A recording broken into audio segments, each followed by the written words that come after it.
Welcome back to another video of Tidal Bites.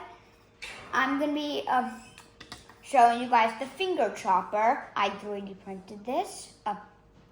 First we're going to test out with a carrot. Then we're going to move on to my finger. Let's just hope it doesn't cut off my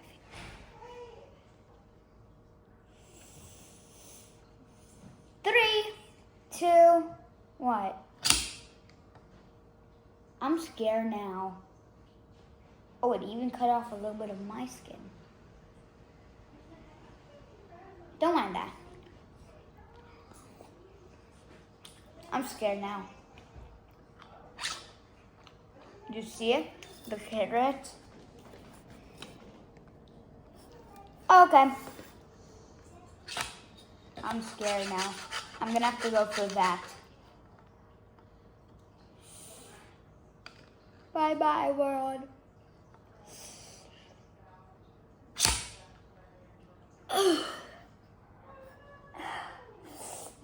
I'm fine.